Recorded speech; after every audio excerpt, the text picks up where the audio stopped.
Hi guys, Ted Elsner, Sacramento Historical Fencing Academy. Today we talk about the fourth rule of the Rostock. Now we just got done talking about the fourth rule of the diagram, and we move on now to arguably actually which is kind of Meyer's weakest of the Rostock rules. I actually think the 1570 he does a better job of kind of describing this material, but it's important nonetheless. So let's take a look at it. Now, the fourth rule of the Rostock is going to be one that's all about Nachreissen. So let's take a look and see what he says. The fourth rule. In all combat, you should take heed of the opponent's limbs, for whenever he gathers them, you have an opportunity for Nachreissen. Also, in Nachreissen, you should change around his hilt and learn to step correctly for everything. So there we go. So what we want to look at with this, right, is chasing is going to be one of those things that Meyer actually calls out as being a masterful technique. When you get to the point where you see somebody moving and you can then chase effectively, you're starting to really get up there in your progression as a fencer. For a beginner, this is very, very difficult because there's too much input going on. Jeff might start off in a low guard, for instance. And what I want to do is, anytime he moves, anytime he changes guards, that gives me an opportunity to attack into him. But the way that I attack still needs to follow the same rules before. I need to make myself secure with any parrying before I attack to him. So if he's in a low guard and he starts to progress up to a high guard, the textbook answer is to Zverk. Now, I could come up from below in his Zverk and attack around to Jeff's left, and this would be okay. It does protect myself with a parry. But this is also where we run into the second part of the rule, where Meyer also advises changing through against their hilt during a chasing action. So what I actually want to look at is as Jeff goes up, I'm going to shift my sword over to my left, his right as well, and then from there strike up with my Zverkow from below, in this case a long-edged Zverk.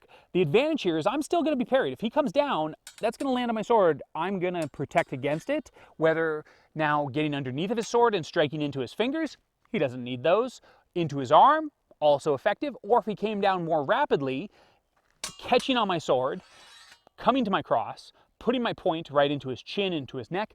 Even if I miss the initial strike, from here, it's very easy to simply lean forward and stab him through the throat. My personal favorite, right up there with the face, okay?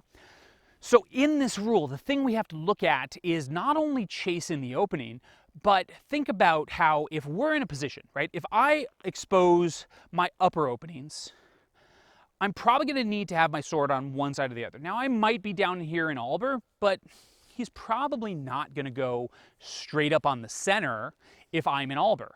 It's not smart for him. But if I'm off to the side, he might decide to go up there, which means that I needed to change through as he was going up with his sword.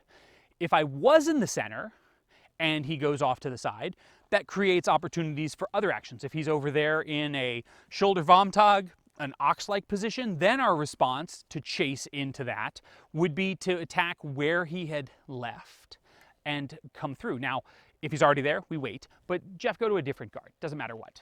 Okay, so he's down there from below in his position. As he starts to go up, now I could certainly crump, right? I could just come straight across and crump at his face. One possibility.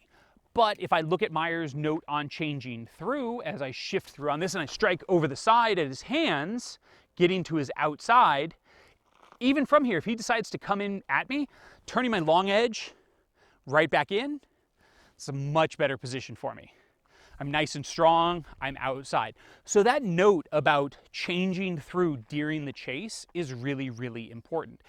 It plays itself in a number of ways. Similarly, if Jeff decides to strike in at me or parry on me, that also gives me an opportunity for chasing. If I strike at him, right, and he cuts at it, I can change through under his hilt and now attack per our previous set of rules through that line that intersects his body, comes right back on top, but I changed under his hilt and I struck through without allowing him to have that bind occurring. You'll see this rule show up as you look for it in a lot of different places. It shows up kind of repeatedly, and that extra kind of changing is a way to look at it. Not just attacking in the moment, but getting to their outside by changing through underneath and attacking around is something that you really want to consider and look at when you're doing this. Anyway, guys, that has been the fourth rule of the Rostock. This one is a little bit easier. It ultimately comes down to being smart and using, as the Italians would say, tempo to attack your opponent. When they move, that creates a period of time, a motion in which you can attack. But the German use of Nachreissen includes that along with our targeting element. So you move, I attack within that movement with a specific target in mind, but the caveat that if you can, you should be also changing through to the other side so that you come in from the dominant angle, right? And that's going to be the smart way to do it. It doesn't have to be with a Meisterhug, guys. It could just as easily be with a simple straight attack. If, as Jeff rose up to his left side, instead of throwing the Crump to that side, I throw a Zornhau, it would work as well. Not necessarily quite as well, but it would work. So, what do you think? Do me a favor, as always, if you have any questions, comments, concerns, criticisms, witty remarks, down there in the comments. And otherwise, guys, I hope you're staying safe in your training, and we'll see you next time. Bye-bye.